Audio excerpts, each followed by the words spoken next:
Evening, everybody. Thank you for joining us on a really lovely fall evening tonight and making time to be with us. My name is Elizabeth Hegret. I am joining you from the Word on the Street Festival with the Lethbridge Public Library, and we're really pleased to welcome Bryan Smith to join us tonight. And as we get started here, if you have questions, we do have the Q&A box turned on at the bottom of the screen. You can pop them in there and we'll make time for Bryan to answer them at the end. Our other library host, Linda Weaselhead, will be joining us partway through here. She was unfortunately delayed, but she'll be popping on as soon as she can. And before we get started, I just wanted to take a moment for a land acknowledgement. The Lethbridge Public Library acknowledges we're gathered on the lands of the Blackfoot people of the Canadian Plains, and tonight we'd like to pay respect to the Blackfoot people past, present, and future, while recognizing and respecting their cultural heritage, beliefs, and relationship to the land, and acknowledge that the city of Lethbridge is also home to the Métis Nation of Alberta, Region 3. So without any further ado, Bryan, if you'd like to introduce yourself for us and just get started tonight. Thank you so much for joining us. Thank you for having me. Okay. Nidaniko Inipuka. Translated, my Blackfoot name given to me by my Piikani elders is Buffalo Child. My Christian name is Bryan Smith, and I am from the Piikani First Nations. My dad is from Piikani, and my mom is actually from the Kainai Reservation, which is the largest reserve in Canada. I guess I'm here to tell my recovery story. So thank you all for joining. I hope some of you got tissue beside you. I know I do. I'm just kidding. So I'll just kind of tell the story the way I always have in my years of recovery. My last drink was on January 3rd, 2007. So I've been in recovery ever since.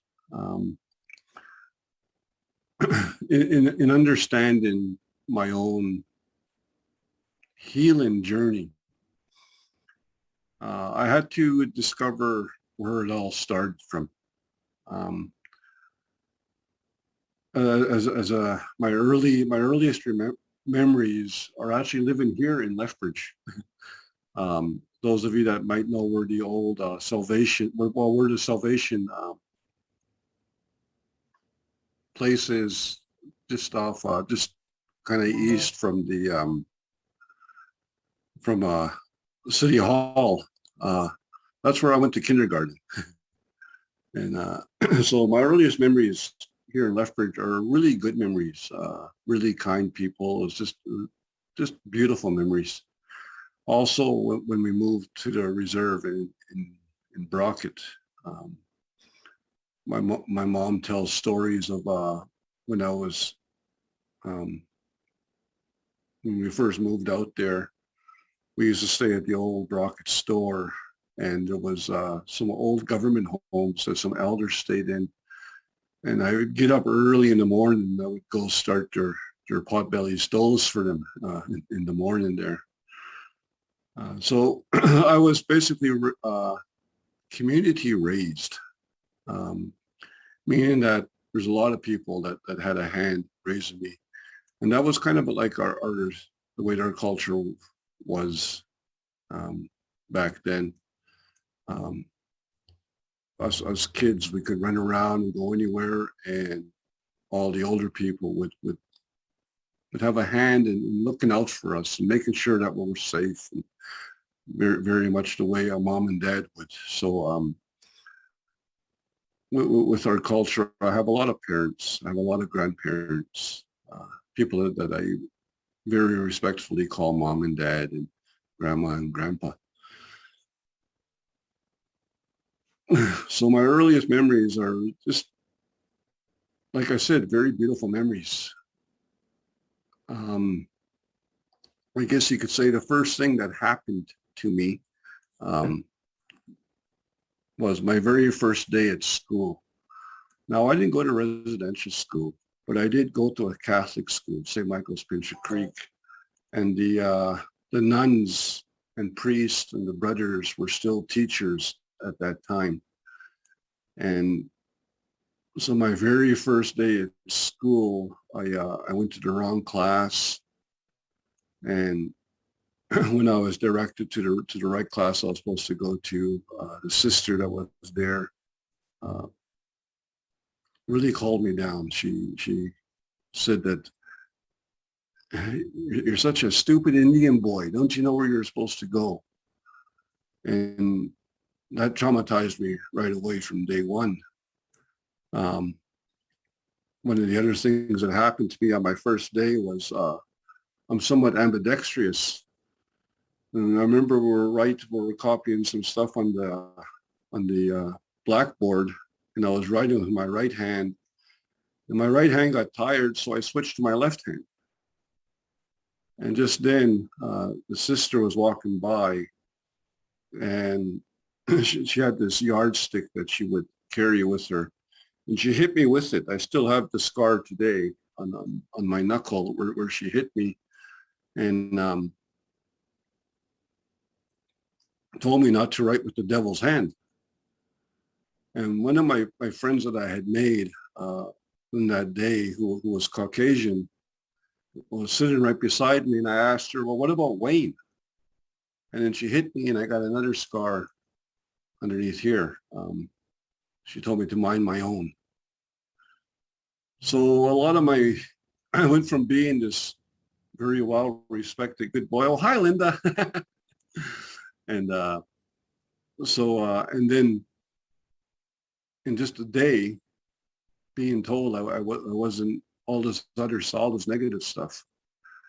So that's where my trauma kind of started, and it just carried on throughout the years. Um, I did my best in school. Would get accused of when I do really good in tests, I get accused of cheating, being called a liar. Didn't know what that was. When I went home with my knuckle bleeding and bleeding from my chin, blood on my shirt, my dad asked me what happened, and I told him. And so my dad brought me to school the next day. And, again from the way I was told what happened, my dad walked in there, and apparently he punched the nun and told him that they didn't want us to suffer what he suffered, what him and my mom suffered in residential school. And from that point on, I was told if I ever said anything to my parents again, that Jesus wouldn't love me and there would be no place for me in heaven. So I grew up with this fear of, well, I guess you could say that's when I kind of first experienced fear in a mental sense. So I never said anything to my mom and dad throughout all the different physical, mental, and sexual abuses I suffered while in school there. And I my dad was an alcoholic, and when he would drink, he'd go off on binges for 7 months at a time, and then he would go to treatment, and then he'd be good. He'd be sober for a number of years. I think the longest he ever stayed sober was just a little over 4 years.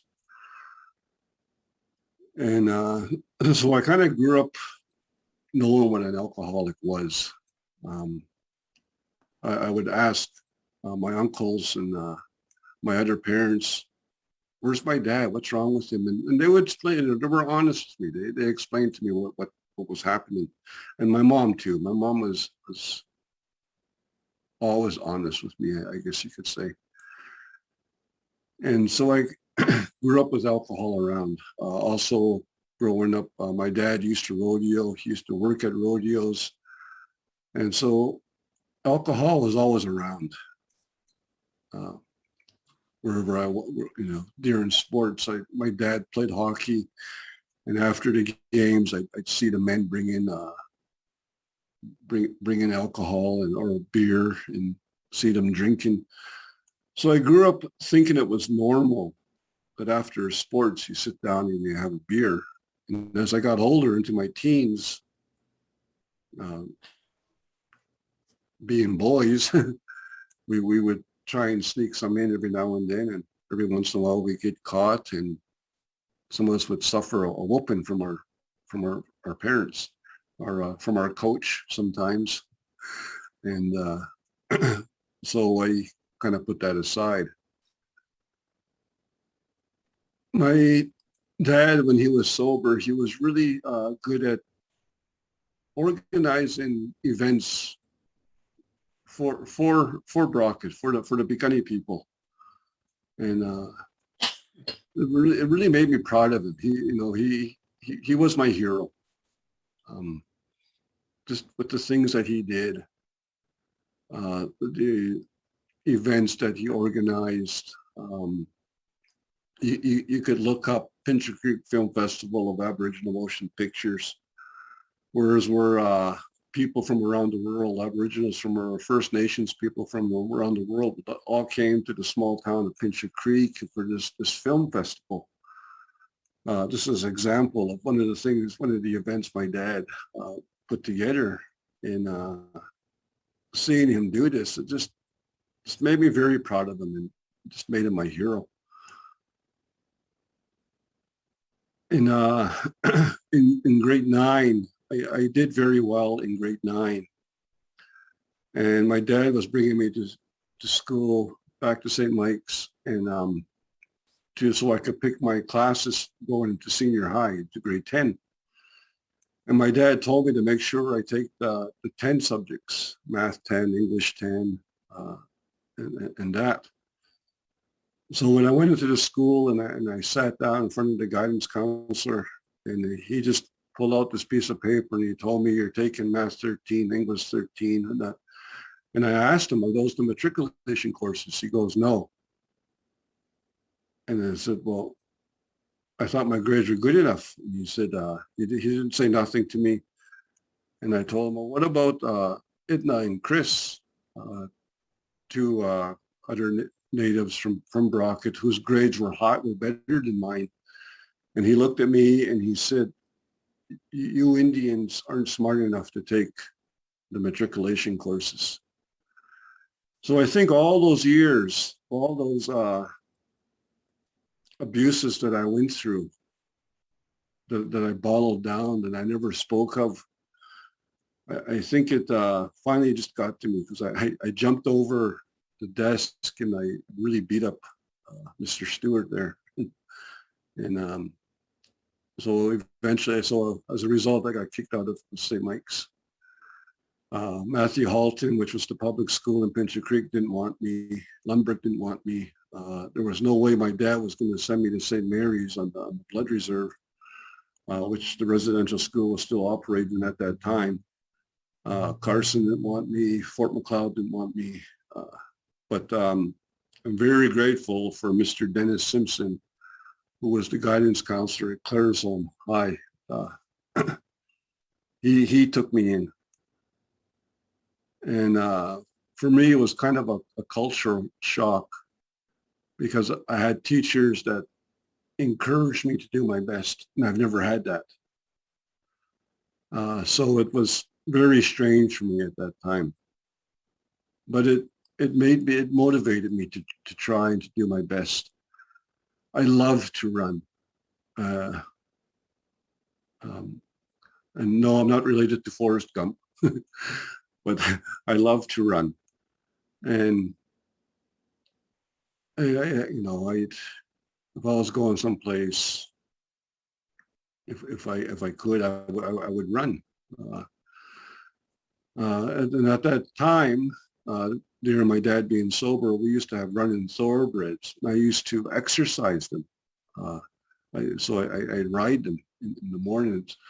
And as a result of this, I got into really good shape. And when I was 15, 14 or 15. I believe no, I was 16 when I was going out for track and field in Claire's home. They said I did very, very well, to the point of where they were going to start training me for the Olympics. Well, during that year, the zones was held at the University of Lethbridge. And as I was running the 1500 and the 800 meters. And I believe it was the 1500 meters I was running during my last lap. I think I had the last 150 meters to go. I looked back to see if I needed to do my last kick or if I could just cruise in. And when I looked back, when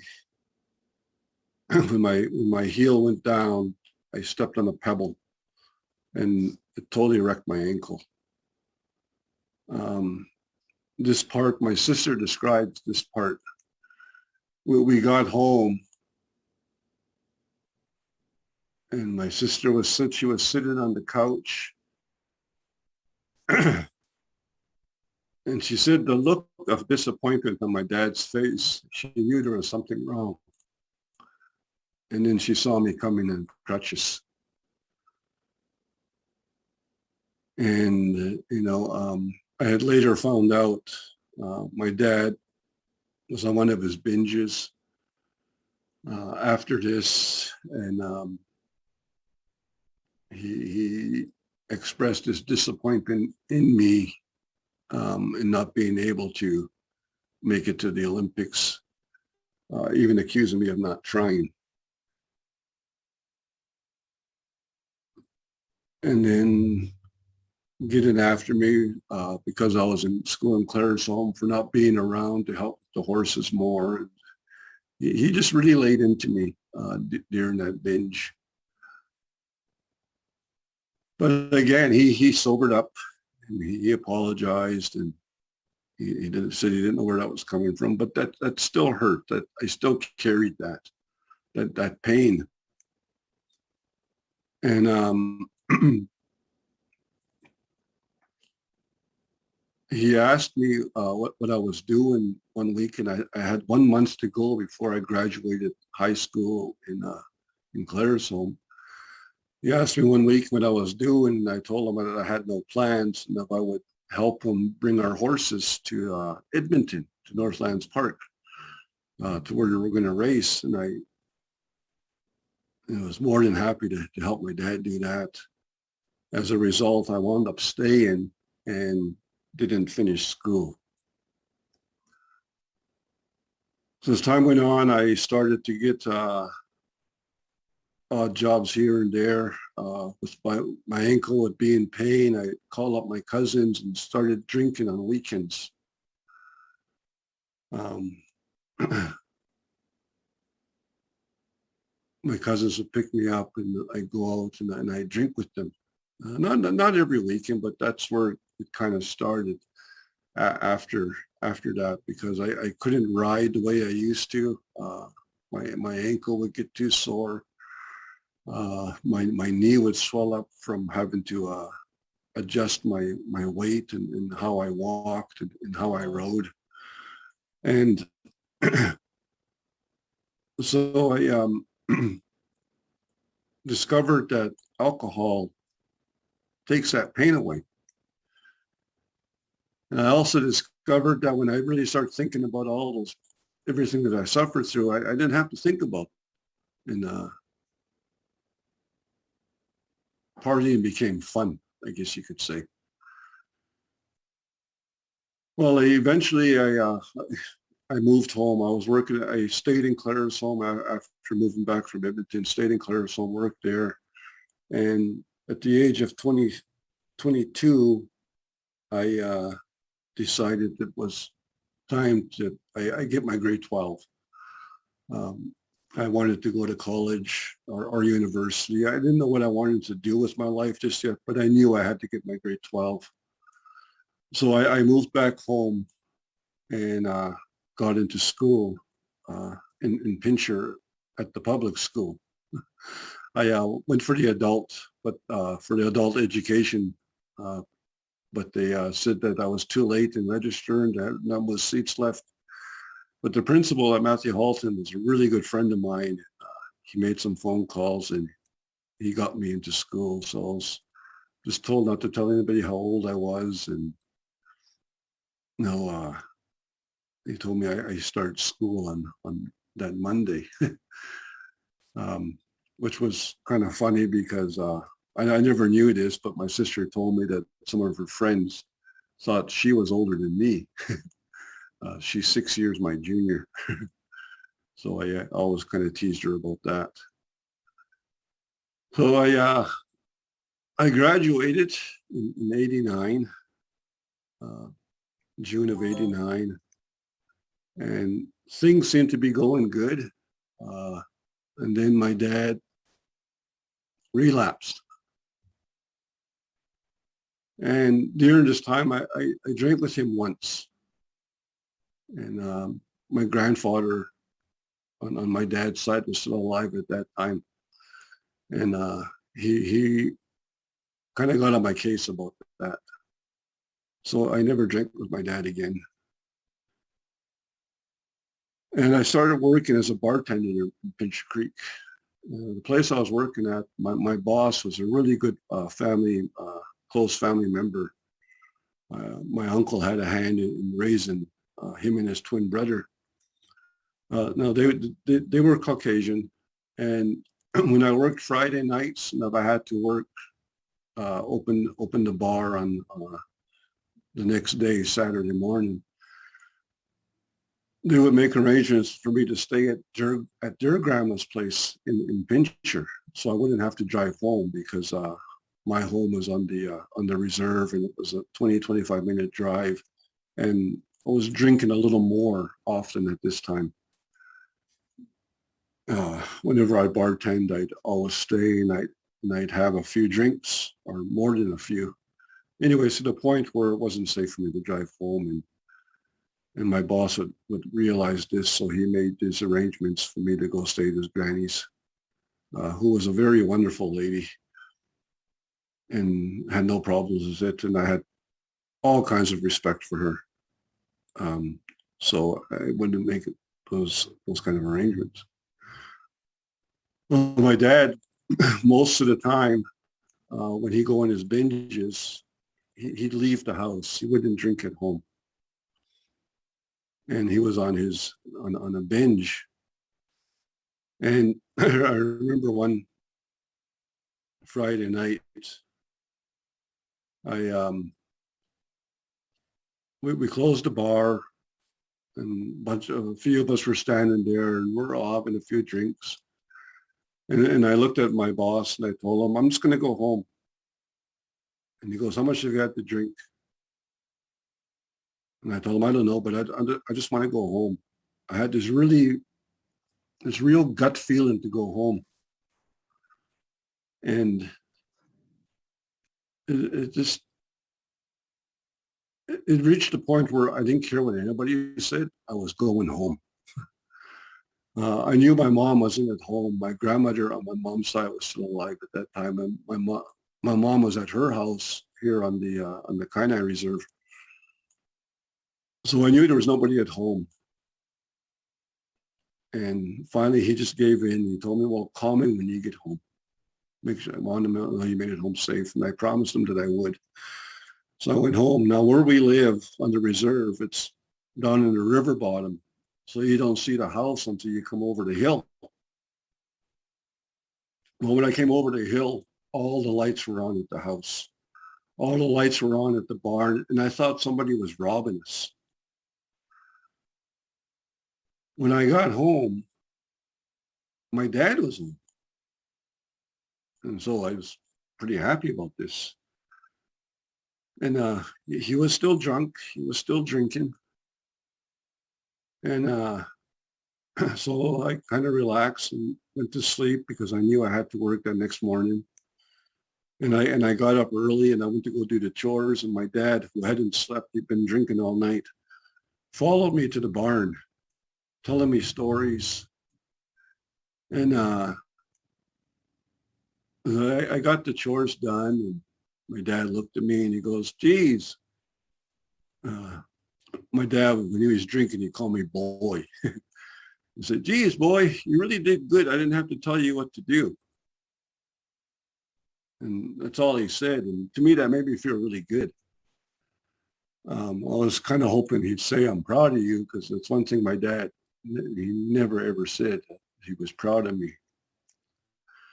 Um, but he had this look. He had this look whenever I did good. And when he told me that, he had that look. And so I knew he was proud of me. For me, it would have been just nice to have him say it. But he never said it. But as time went on, that look is good enough. And I asked him why he sent me to Catholic school. And all he said was, at that time, he thought it was the best thing for my sister and I. I still didn't tell him what I went through at that time. And I told him I had to go to work, and he told me, well, give me a ride to Brockett. And I told him, all right. So there's about 9 or 10 farmers or ranchers along the way from our house till we get to Brockett. And well, we stopped at every one. Halfway through, about, let's see, to be the fourth stop, was one of my dad's really good friends, Eldon Trodden. And I grew up knowing the Troddens. They're really good people. Again, really good friends of the family. And Eldon was drinking too. Eldon was an alcoholic too. And same thing as my dad. He'd fall off the wagon and he'd go on his binges, and he was drinking at this time. And so my dad's making me late for work. I'm calling my boss, letting him know what's happening. And he knew my dad. Like I said, he was part of the family. My uncle had raised him. So he totally understood what I was going through with my dad making me late, and he told me it was okay. So when we left Eldon Trodden's, I noticed my dad told him goodbye. So I started thinking about the first stops that we had before we got there. And he told those people goodbye also. So when we stopped at the other places, I really paid attention, and he was telling them goodbye. Now, my dad never, ever said goodbye. He'd tell people, we'll see you, or in our language, gadamatsin, which means we'll see you down the road. We don't have a word for goodbye in our Blackfoot language. And it's the first time I've ever heard him say that to anybody. So we get to Brockett. I drop him off at my uncle's, and there's an elder there. So I figure he's going to be fine. So I'm rushing off the pincher after I drop him off to get to work. I'm already really late. And halfway through pincher, there's this train overpass, and when I get by it, that gut feeling I had to go home, I had that same gut feeling to turn around and go check on him. But this voice came into my head and told me, just go cure your hangover, Bryan. Your dad's going to be okay. He's going to be all right. And because I was suffering all morning, I didn't dare drink with my dad because of my grandpa, because of the trouble I got into from my grandpa for doing that the first time. I decided to go cure my hangover, and I went to work.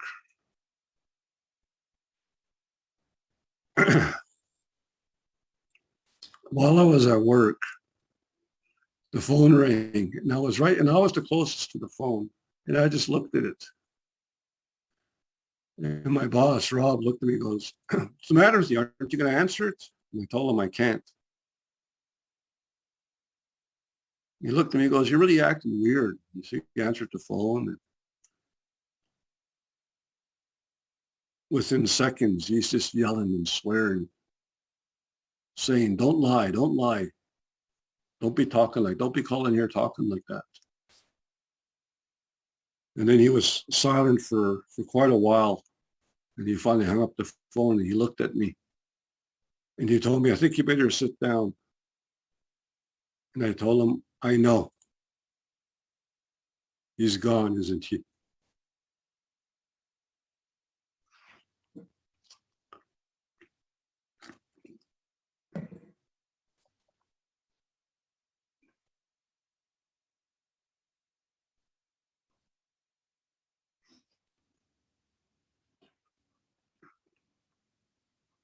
My dad died.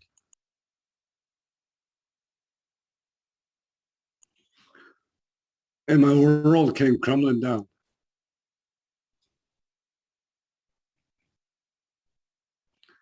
And I blamed myself for not going back to check on him. A few months later, we got the autopsy report. What had happened to my dad was he was eating some dry meat. The Western world would call it beef jerky. um, and a chunk of it got caught in his throat. From his drinking, he was too weak to cough it up. And from his drinking, he was too weak to call for help. So he panicked. Even though there was people around, he still panicked in silence and had a heart attack. And they say that's what ended my dad's life. And then I blamed myself even more. Because while I was living in Clara's home, I used to volunteer with the ambulance. I'm trained to save lives. And I always told myself, had I turned around to go check on my dad, I would have known to check his airway. And I would have saved him. And I've always said, had I turned around to go check on my dad, he'd still be with us today. So I blamed myself, like I said, and I started drinking more. Up until this point, it had been just beer. I would experiment with the odd drug here and there. I tried marijuana once, and all I did was go to sleep, fell asleep, and I thought, well, this ain't no fun. What's the use of having marijuana if all I'm going to do is sleep? So, so I put that aside. But I did try the other drugs at that time, mushrooms, PCP, and the one I really liked was cocaine. But I liked my alcohol a lot more, especially my tequila and my Zambuca.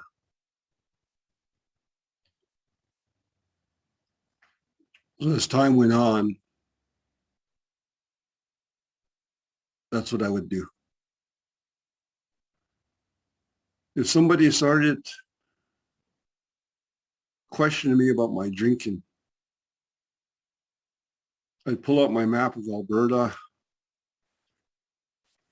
or the Western provinces, Saskatchewan, Alberta, BC, and I look for a town, and I start calling the town there and looking for jobs out there, and I would move away.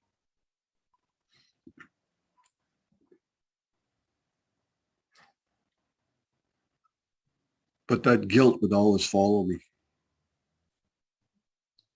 And I'd start off very well in the new town, making new friends.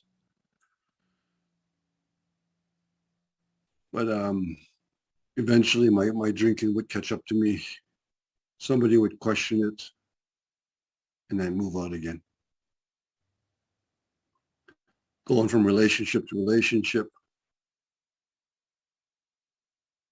eventually to the point where I just didn't contact anybody. I was homeless, living on people's couches, I even lived on the street for 1 year.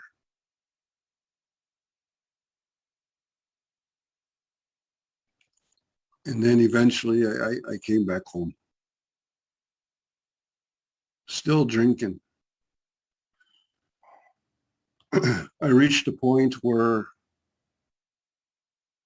I discovered that if I put um, Bailey's in my coffee, I could function and I could work.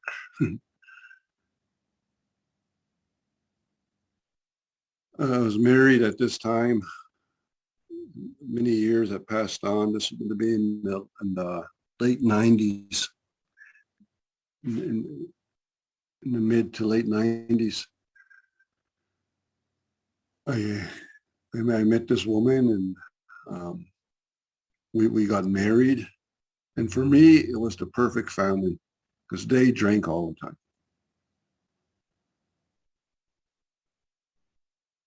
And so for me, that was it was perfect.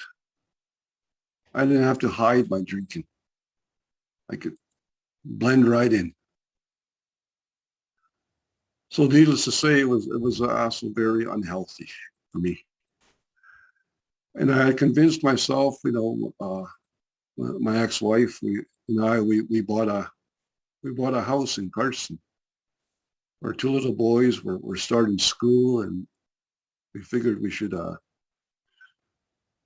start trying. By this time, crack crack had come along, and my ex was heavy into it. And as I said, I tried other drugs, and I tried it. Didn't really care for it. I'd rather just go with straight cocaine and snort it. At this time, I was getting more and more into cocaine because I was starting to realize that with alcohol, the more I drank, I was kind of passing out a lot faster than normal. And with cocaine, it helped keep me awake so I could stay awake longer, believing I was having fun.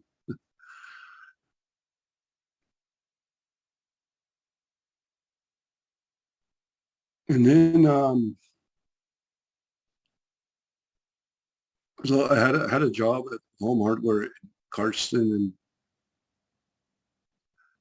like I said, my mornings, I'd wake up, I had a bottle of Zambuca on my bedside table. So I'd start off my day with 2 shots of that. By this time, coffee would already be made, so I stumble down the stairs and pour myself a cup and put some Bailey's in there or Sheridan's. Uh, if you don't know what Sheridan's is, it's a liqueur. It has both dark and light liqueur in the same bottle, and I grew to really liking that.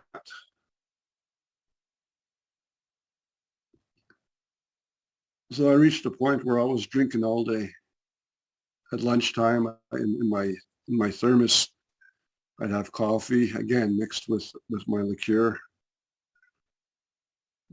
I would sneak off someplace and do a couple lines while at work. I had convinced myself that mortgage is paid. There's groceries, bills are paid. I'm not an alcoholic. I don't have a problem.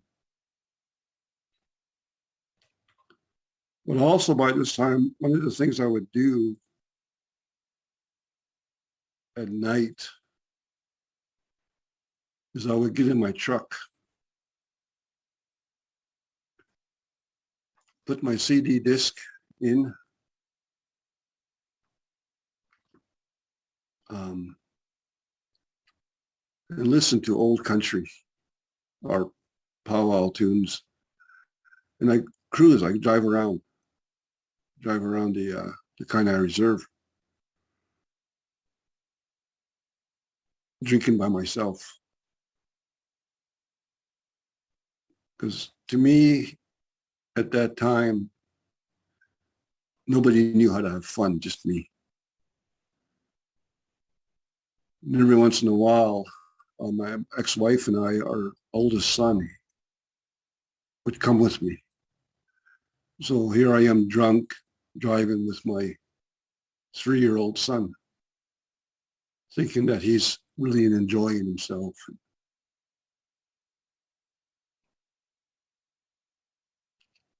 It got to the point where my boys are a little older, 9, 9 and 10. I have 8 kids by this time,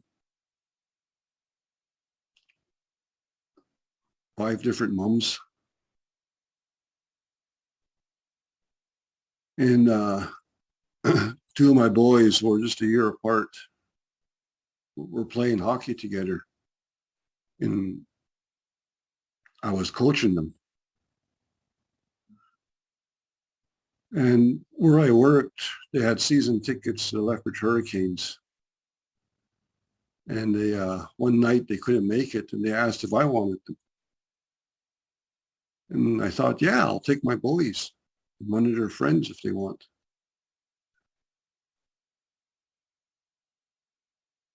And that was on January 2nd, 2007.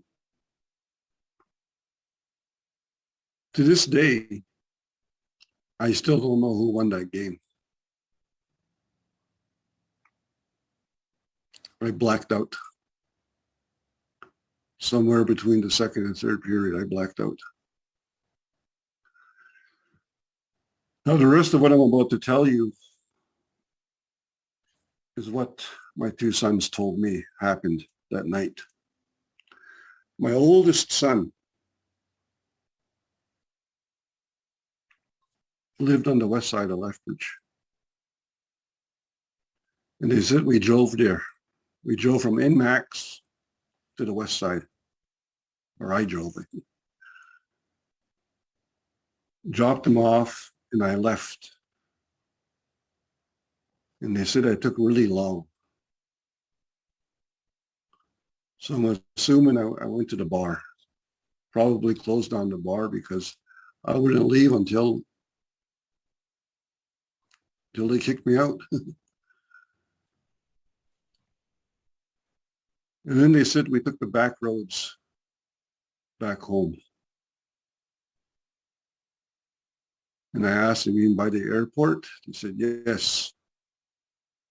They said we stopped. Apparently a plane was going to land, and they asked if we could watch it land. So I stopped and we watched it land.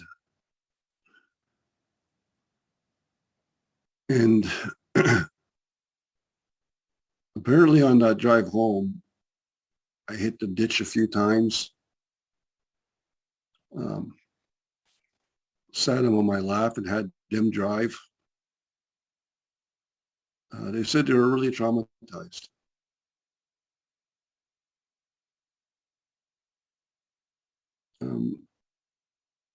If you've ever driven that road to get on the reserve, you'll know that as soon as you get on the reserve and you go up the hill, it's a really steep cliff.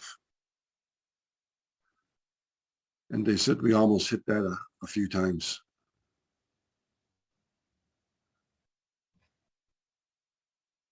So basically, somehow I got home.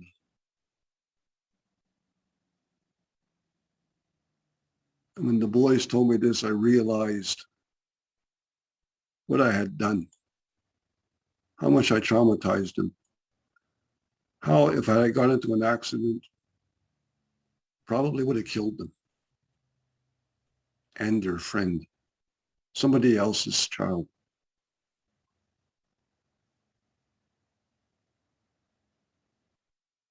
And I knew right then and there I had to make a change in my life.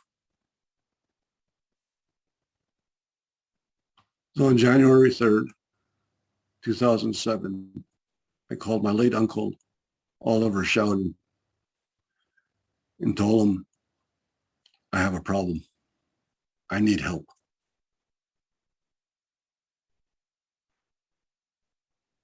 And that started my healing journey. He brought me to an AA meeting in Lethbridge, to which I still go every now and then. But I really struggled. I really struggled those first couple of years. And I remember I was back at my mom's. Didn't have a job. Didn't know what I was going to do. And I remember thinking, what's the use?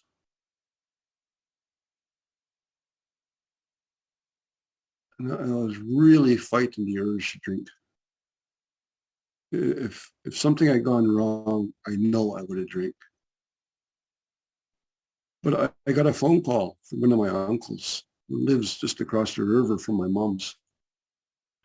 He asked me, what are you doing? I said, Lou, what are you doing? My middle name's Lewis, and one of my uncles on my dad's side, they call me Lou.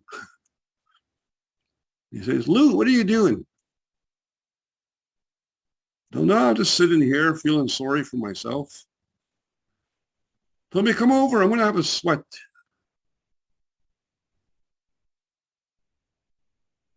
And I thought, geez, I haven't been to a sweat in years.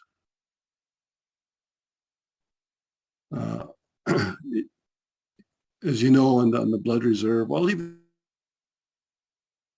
belong to the Holy Societies.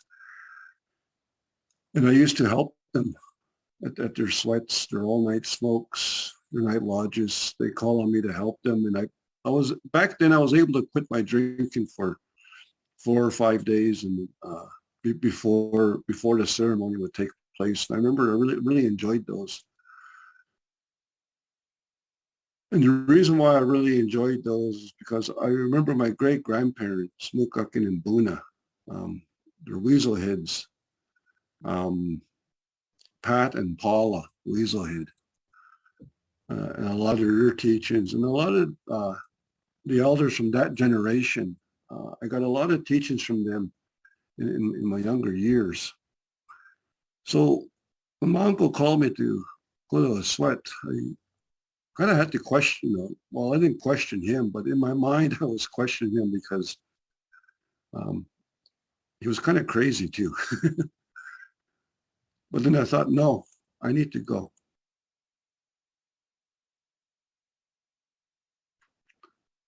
And so I went to his sweat. And I got to say, that saved my life. Because I honestly believe that's when my true healing started.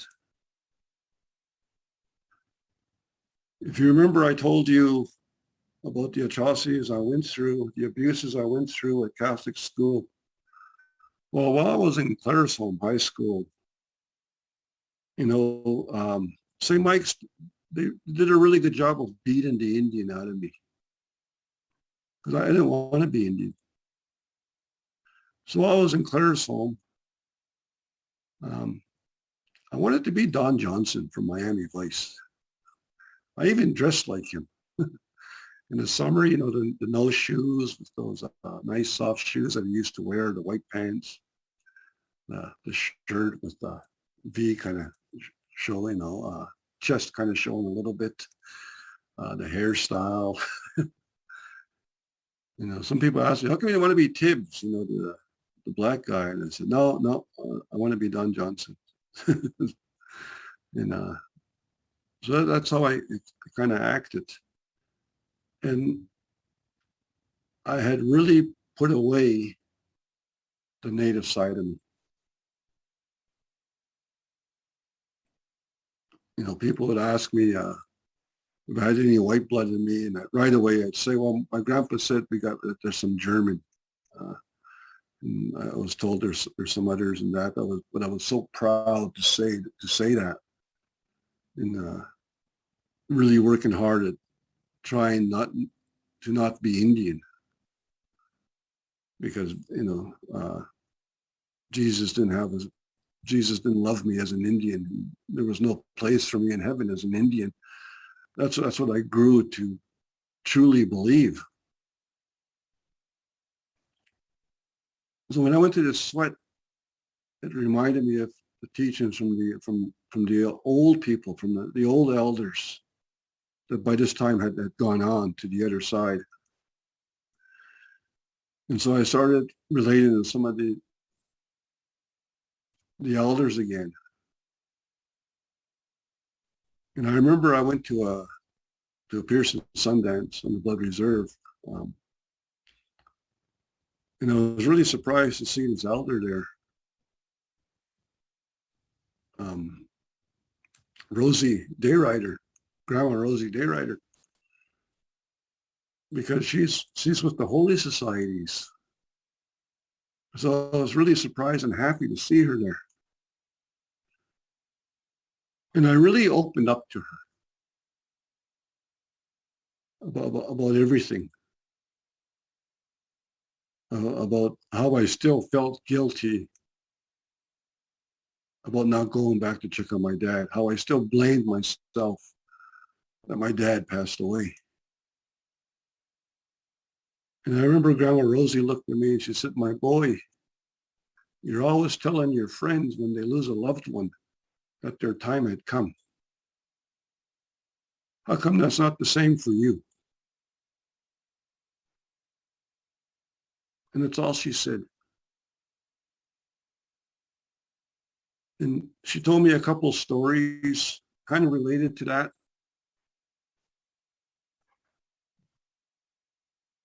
And the take that I got from that story was I learned that that voice was right.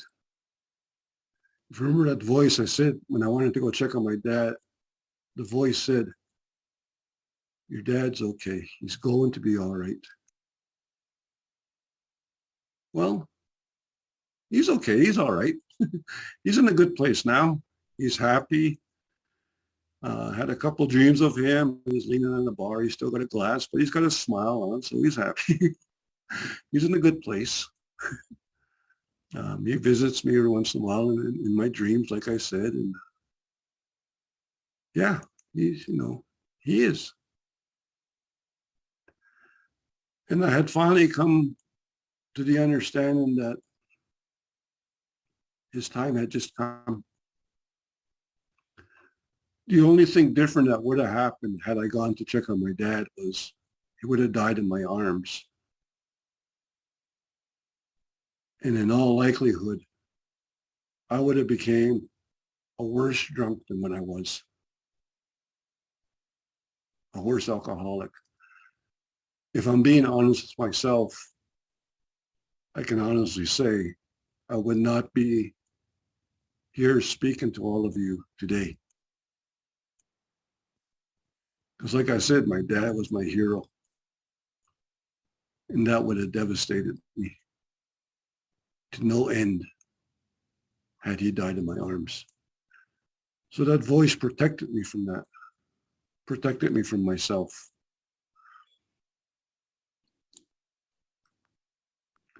So today I continue to really practice our traditional ways. I had the opportunity of going to this workshop in Standoff. Well, no, it was actually here in Lethbridge. Standoff was the host, but they had it here in Lethbridge. And that's where I first met Dr. Gabor Mate. And I remember him talking about First Nations, the genocide that were being put through. And he said those suffering with addictions and alcoholism most likely suffer because of a disconnection to true self. And I thought about that, and I thought, holy this guy's right. I wanted to be Don Johnson. I didn't want to be an Indian. But yet, going back to this sweat, going to the Pearson Sundance, going to the big camp, to the society camp, that joy that I felt, that self-pride that I felt again, I just need to reconnect to who I am. This Pikani man, this Blackfoot man who is an Indian. And I found that once I started accepting that and embracing it, that it was easier to heal. It was easier to let go of my dad.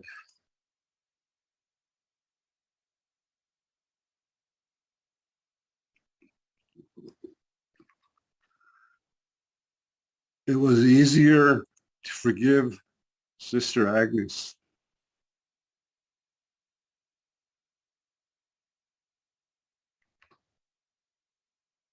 It was easier to accept that all that stuff I went through was not my fault. I was just an innocent little boy. And it wasn't my fault. And I realized I didn't have to carry those burdens no more.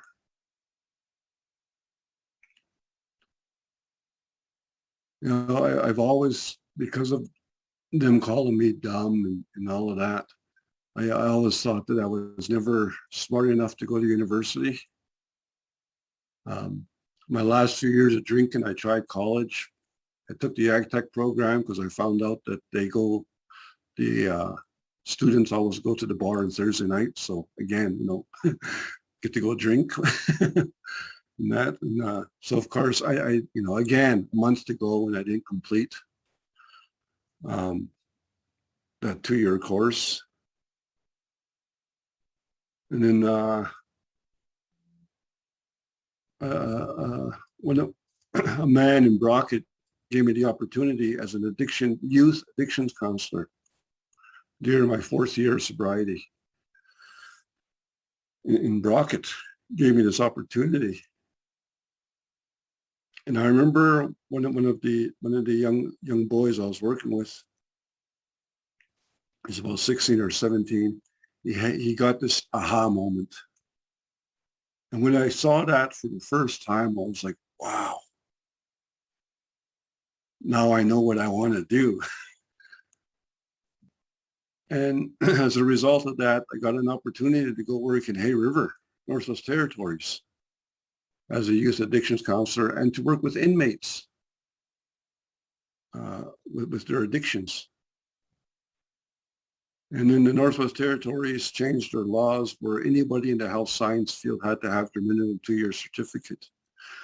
Well, all that did for me was force me to go to university, to the University of Lethbridge addictions counseling program a year earlier than I had originally planned. I still had those fears and, can I do it? Can I do it?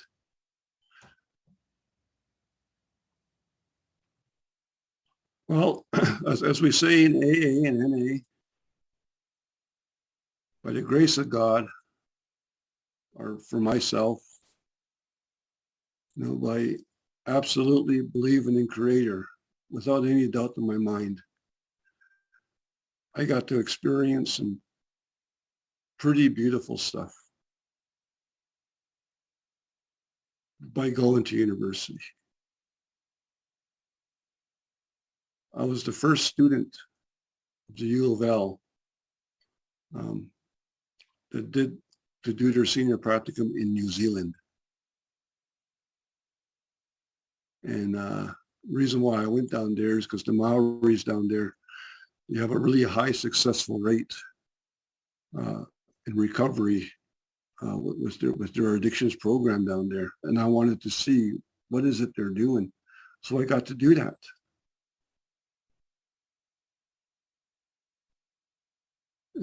Today, I graduated from university in June 2017. Got hired on at the Kainai Healing Lodge Treatment Center a couple of times. I left once to pursue a higher paying job, which wasn't for me. So I was very grateful that they accepted me back. Now I'm the program manager. But I know all these things, these gifts that I have today is because I accepted who I am.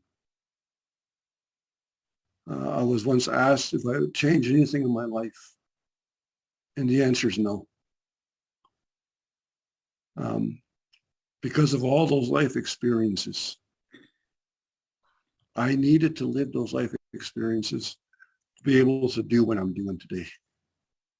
Without those lived experiences, I'd probably be doing something else. But today, I love what I'm doing. I love sharing my story. When I do know I have more time, I go into greater detail. But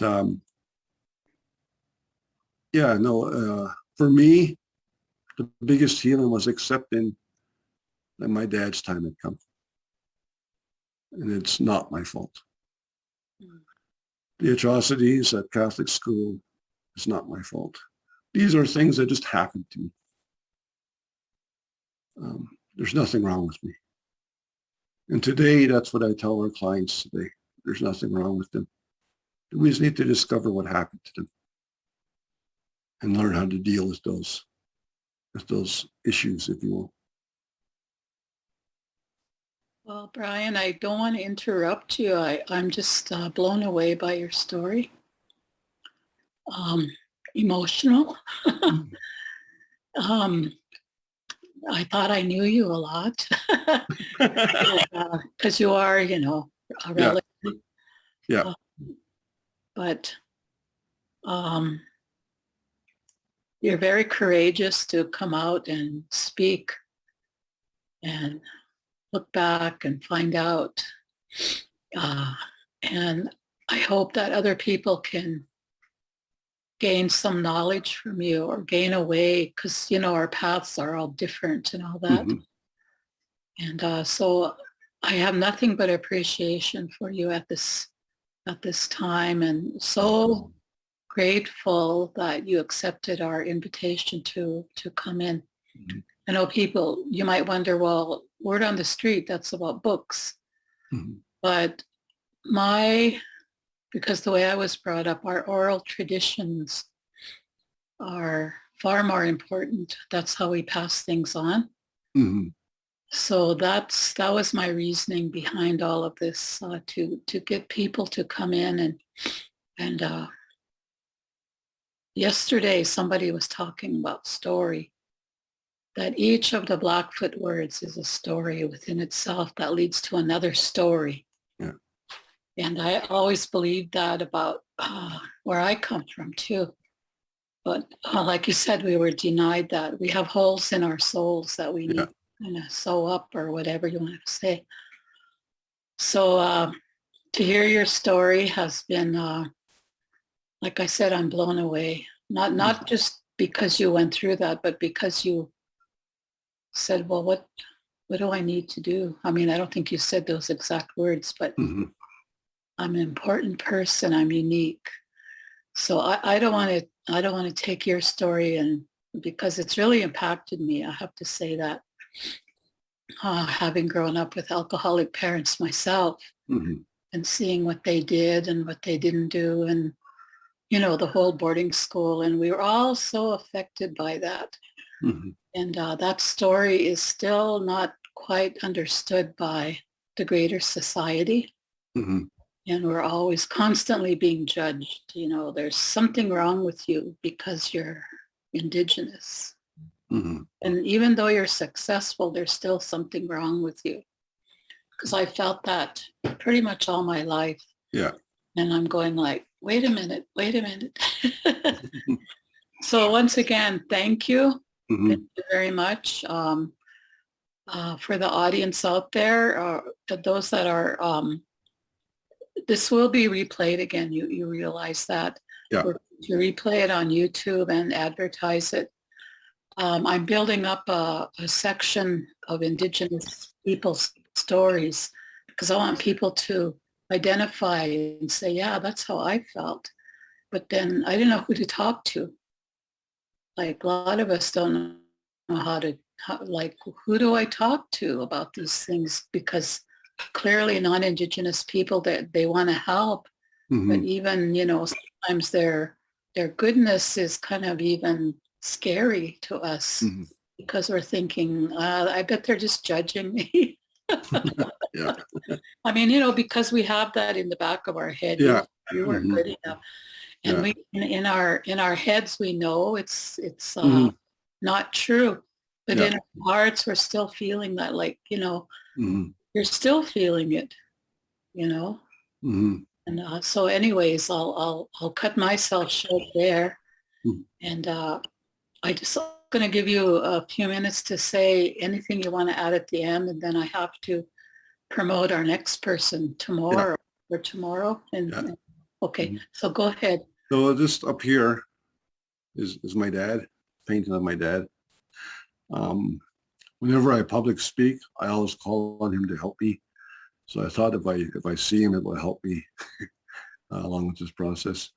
Uh, Other than that, just thank everybody for listening. And that, if I don't know if we have time for questions, and that I'm happy to answer. Right now, there's no questions. I think everyone was just. I mean, I'm sure people felt the same way I did. Mhm. Uh, all I can say is, the courage and the willingness to share your story has been, it's impactful. I don't know Yeah. how else to say it, but Mhm. not in a like we're going to pity you type of way, but in Yeah. a, hey man, Yeah. I see what you're doing, and I think most of us believe exactly that. We got to reach back Mhm. to our stories that were told to us and Yeah. our ways of knowing or whatever we want to call it. Mhm. And but we're scared people will say, oh, you're too much of a, they used to say Apple Indians long time Yeah. ago. That dates me. But that's exactly what I was brought Yeah. up at. And it's like Yeah. you can't be too Mhm. successful because, Yeah. so, and I'm going like, Yeah. wait a minute. Yeah. So we Dear, have to learn how to question that, hey, and for yeah. ourselves, Yeah. Dear my Don Johnson years, I was called that quite a lot. And I took it with pride. Oh, yeah. Okay, Don, I'll start calling you Don. No, just kidding. Okay, so tomorrow, first of all, I want to thank people for signing up. My daughter wanted to be here, Amber, but she's got other commitments. So she's really anxious to see the replay. Okay, good. And her husband, they work a lot with art therapy Yeah. and going to the land. So she's always looking for ways to assist people Hmm. and to give people that, I guess you can call it pride or something, but Yeah. like we were already talented. We were already astronomers and scientists, and we know about plants and it's not this magical thing. It's who we are. We already knew it. And Hmm. sometimes, we want to remain humble, but there's times that we have to say, hey, we know this. Hmm. So anyway, I just want to carry that message out to the world. But tomorrow we have a really exciting presentation. Emily Fox, who you know, will be presenting her her faceless dolls, and her making those dolls has been really young girls and people really want those dolls. They want to be able to know how to make them. And because we used to, there's a picture of a Blackfoot girl at writing on stone, and she's holding a faceless doll. And I don't know the story behind it, so I'm exploring, who is she? Where did she come from? Why did she have that doll? Or was that just a normal back there? Because we don't have that. No one told us that story. Yeah. So now, but of course we know the faceless dolls have been taken up by the murdered Indigenous women's group. The Sisters in Spirit, as kind of a representative of, like, we're unknown. Other people say you don't want to put that spirit in that doll because we're all equal in God's in creative sight. So I just want to invite everybody to come in tomorrow, same time. I won't be late tomorrow. We had I had to wait for a bus for my granddaughter, but that's okay. We all work together at the library. So on Saturday, we've invited in Wilson and Charlene Bearhead from Stony Reserve, who are making books to be proud of your braids for young boys, to be proud of learning how to hoop dance and things like that, things that were denied to kids who went to boarding school. So they're taking it, and then he's a really good storyteller. Just like you, I was just like hanging on every word. Story that you told was that powerful. So then on the 30th of September, we're going to be making faceless paper dolls for people to honor those children that were, it's Orange Shirt Day and Reconciliation. The Canadian government is moving forward one step at a time. The city of Lethbridge too, recognizing you can't just put up a sign that says, okay, we have to do something more. So that's another step in the right direction. And we made kits, and they were gone. They were gone Tuesday morning. We put them out on Monday. So there's a huge interest. The books are just, people are now eager to learn. So, when I think of those kids, it just, that could have been any of us that went to boarding school. We could have just been cast aside. So, and all of us have been impacted by that. It brought back so many memories to me. I thought I dealt with them. And, but I guess I still haven't dealt with them completely yet. All those good memories that I try to ignore and act like I'm all cool and everything. I wanted to be Diana Ross when I was growing up. And Raquel Welch. Well, that's another story. But anyway, so thank you. And again, thank you, the audience. And again, this will be on our YouTube channel in about 2 to 3 weeks. They edit it and all that. Okay, so that's it for us for today. And I'll end with, I'm learning how to say Gadamatson. I guess that, yeah. Gadamatson. Gadamatson. So thank you. It was my honor. Thanks for asking. Yeah. I learned that word from the Belly River gas station attendants. That's a little private joke there. Our people are Indigenous people all over the world are trading languages. We want to learn our languages. So anyway, Gadamatson, everybody. Gadamatson. Gadamatson. Okay. All right. Talk to you later.